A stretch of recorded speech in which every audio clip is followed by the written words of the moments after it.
Bismillahirrahmanirrahim. Assalamualaikum warahmatullahi wabarakatuh. Perkenalkan, nama saya Feby dari Sekolah Tinggi Ilmu Ekonomi Makassar Maju, Prodi Akuntansi. Pada video kali ini, saya akan memaparkan sedikit materi mengenai Pancasila sebagai staf fundamental norm. Kedudukan dan fungsi pembukaan Undang-Undang Dasar 1945. Pembukaan Undang-Undang Dasar 1945 dengan mempelajari tren global pembukaan konstitusi di dunia. Ada dua rumusan masalah. Pertama, bagaimana kedudukan dan fungsi pembukaan konstitusi yang menjadi tren global. Kedua, bagaimana kedudukan dan fungsi pembukaan Undang-Undang Dasar 1945 dengan menggunakan metode penelitian yuridis normatif.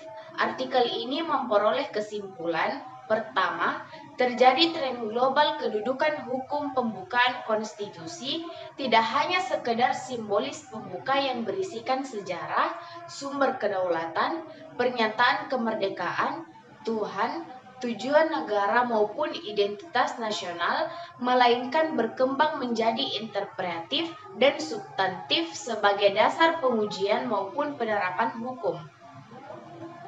Pembukaan konstitusi juga memiliki fungsi sosial sebagai alat pemersatu, namun tidak hanya seremonial, melainkan interpretatif dan substantif dalam pengujian norma di Mahkamah Konstitusi dan Mahkamah Agung, serta berbagai kebijakan yang harus merujuk pembukaan, lebih khusus Pancasila. Seringnya penggunaan Pancasila secara berdiri sendiri membuat pembukaan Undang-Undang Dasar 1945 seringkali memiliki makna simbolis semata sebagai tempat Pancasila berada. Dari segi fungsi sosial, pembukaan Undang-Undang Dasar 1945 dapat menjadi alat pemersatu bangsa, khususnya dengan keberadaan Pancasila sebagai jiwa dan falsafah bangsa. Namun, penggunaan Pancasila secara berlebihan dapat juga mengakibatkan penindasan seperti yang terjadi pada Orde Baru. Disarankan, penggunaan Pancasila seharusnya dalam bingkai pembukaan Undang-Undang Dasar 1945 sebagai satu kesatuan, serta perlunya pembatasan kekuasaan secara wajar guna mencegah perpecahan. Kedua, pembukaan Undang-Undang Dasar 1945 dalam tertib hukum. Pembukaan Undang-Undang Dasar Negara Republik Indonesia tahun 1945 sebagai suatu dokumen negara merupakan monumen keberhasilan perjuangan pendiri bangsa dalam menyusun negara Republik Indonesia yang merdeka.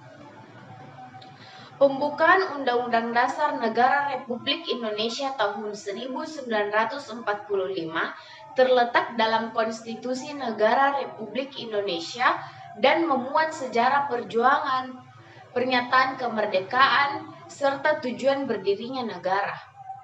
Penelitian ini membahas mengenai kedudukan dan implementasi pembukaan Undang-Undang Dasar Negara Republik Indonesia tahun 1945 dalam sistem hukum nasional.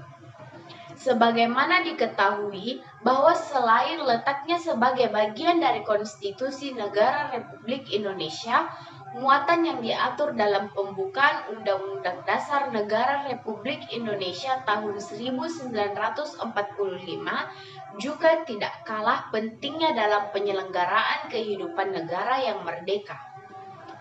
Metode penelitian pada penulisan ini adalah yuridis normatif, dengan spesifikasi penelitian deskriptif analitis, yakni suatu penelitian dengan mana selain melukiskan keadaan, objek atau peristiwa juga keyakinan tertentu, kemudian diambil kesimpulan-kesimpulan dari objek persoalan yang dikaitkan dengan teori-teori hukum dan praktek pelaksanaan hukum positif yang berkaitan dengan permasalahan. Penelitian ini menggunakan data sekunder yang diperoleh melalui kepustakaan dan diuraikan secara sistematis. Dalam konteks teori Hans Kelsen, pembukaan lebih tepat diklarifikasikan sebagai norma. Dalam sudut pandang staf fundamental norm Hans Nausky, pembukaan Undang-Undang Dasar Negara Republik Indonesia tahun 1945 lebih tepat diklasifikasikan sebagai Staatsgrondwet. Dalam sudut pandang teori sumber hukum, pembukaan Undang-Undang Dasar Negara Republik Indonesia 1945 berkedudukan sebagai sumber hukum material dalam pengertian substansi yang dirumuskannya. Selanjutnya, dalam pengertian bentuk hukumnya, pembukaan Undang-Undang Dasar Negara Republik Indonesia 1945 dapat dikualifikasikan sebagai sumber hukum formil. Internalisasi pembukaan Undang-Undang Dasar Negara Republik Indonesia 1945 adalah dengan menempatkan nilai-nilai yang terkandung dalam pembukaan Undang-Undang Dasar Negara Republik Indonesia 1945 sebagai sumber inspirasi, sumber rujukan, dan kaidah penilai atau norma kritik dalam pembentukan peraturan perundang-undangan. Ketiga, pembukaan Undang-Undang Dasar 1945 memenuhi syarat. Pembukaan Undang-Undang Dasar 1945 memenuhi syarat adanya tertib hukum Indonesia. Adapun syarat tertib hukum yang dimaksud adalah meliputi 4 hal. Pertama, adanya kesatuan subjek, yaitu penguasa yang mengadakan peraturan hukum.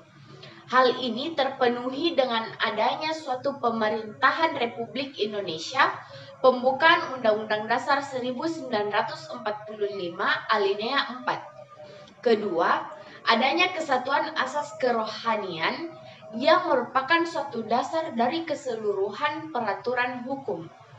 Adanya dasar filsafat negara Pancasila sebagaimana tercantum dalam alinea 4 pembukaan Undang-Undang Dasar 1945.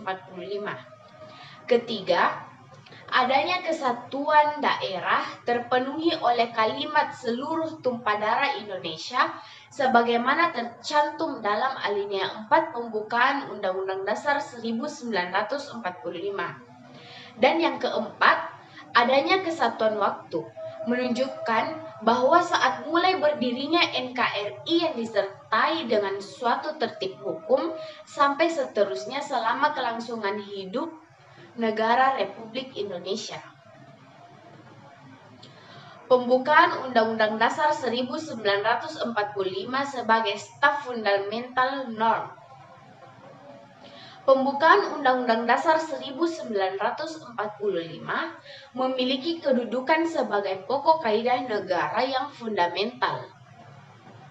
Artinya, pembukaan Undang-Undang Dasar 1945 memberikan faktor-faktor mutlak bagi tertib hukum Indonesia atau sumber hukum tertinggi, lebih tinggi dari batang tubuh Undang-Undang Dasar 1945.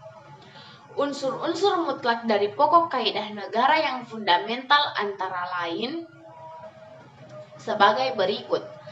Pertama, menurut sejarah terjadinya, pembukaan Undang-Undang Dasar 1945 ditentukan oleh pembentuk negara dan terpisah dengan batang tubuh Undang-Undang Dasar 1945.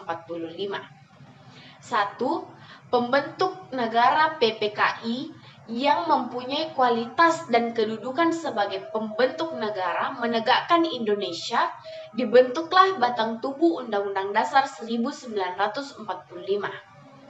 Kedua, dari segi isinya, pembukaan Undang-Undang Dasar 1945 memuat dasar-dasar pokok negara. 1. Dasar tujuan negara, baik tujuan maupun tujuan khusus, termasuk pernyataan kemerdekaan bangsa Indonesia. Kedua, ketentuan diadakannya Undang-Undang Dasar Negara dapat diperhatikan pada alinea 4 pembukaan Undang-Undang Dasar 1945. Ketiga, bentuk negara. Keempat, Dasar filsafat negara, asas kerohanian negara, tersimpul dalam rumusan Pancasila pada alinea 4 pembukaan Undang-Undang Dasar 1945. Ketiga, menurut prinsip hukum, pembukaan Undang-Undang Dasar 1945 memiliki kedudukan hukum yang tetap, tidak bisa diubah-ubah karena makna kandungan pembukaan Undang-Undang Dasar 1945 adalah pokok-pokok dasar negara dan pemerintahan Indonesia. Keempat, kedudukan pembukaan Undang-Undang Dasar 1945 dengan pasal-pasalnya. 1.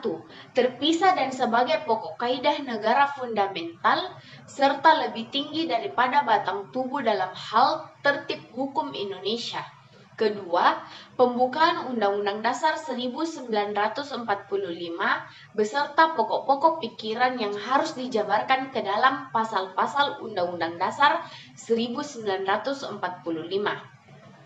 Baik dalam hukum dasar negara yang tertulis maupun tidak tertulis. Meskipun pembukaan Undang-Undang Dasar 1945 memiliki kedudukan lebih tinggi dari batang tubuhnya, tetapi tetap berkaitan dengan batang tubuhnya. Eksistensi pembukaan Undang-Undang Dasar 1945 bagi kelangsungan NKRI. Eksistensi pembukaan Undang-Undang Dasar 1945 merupakan hukum dasar tertulis dan sumber tertib hukum yang tertinggi dalam negara Indonesia yang memuat tentang 1. Hak-hak asasi manusia. Kedua, hak dan kewajiban warga negara. Ketiga, pelaksanaan dan penegakan kedaulatan negara serta pembagian kekuasaan negara. Keempat, wilayah negara dan pembagian daerah kewarganegaraan dan kependudukan keuangan negara. Sebagai peraturan negara yang tertinggi, Undang-Undang Dasar 1945 menjadi acuan dan parameter dalam pembuatan peraturan perundang-undangan yang ada di bawahnya. Oleh sebab itu, peraturan perundang-undangan yang ada tidak boleh bertentangan dengan Undang-Undang Dasar 1945. Undang-Undang Dasar 1945 dapat memuat ketentuan-ketentuan pokok saja sehingga dapat menyesuaikan dengan perkembangan zaman. Namun demikian, pada awal masa reformasi, pada sidang umum MPR tahun 1999, Undang-Undang Dasar 1945 mengalami suatu perubahan dengan adanya amandemen Undang-Undang Dasar 1945. Undang-Undang Dasar 1945 dinyatakan sebagai hukum dasar yang sah dan berlaku di Indonesia sejak ditetapkan pada tanggal 18 Agustus 1945 oleh PPKI. Rumusan Undang-Undang Dasar 1945 sebenarnya menggunakan rumusan hasil sidang BPUPKI yang sudah mengalami perubahan dan penyempurnaan dan ditetapkan pada sidang PPKI. Undang-Undang Dasar 1945 bagian salah satu terdiri atas bagian salah satunya yaitu pembukaan terdiri dari 4 alinea. Sekian pemaparan materi dari saya, kurang dan lebihnya mohon dimaafkan. Wabillahi taufiq wal hidayah. Wassalamualaikum warahmatullahi wabarakatuh.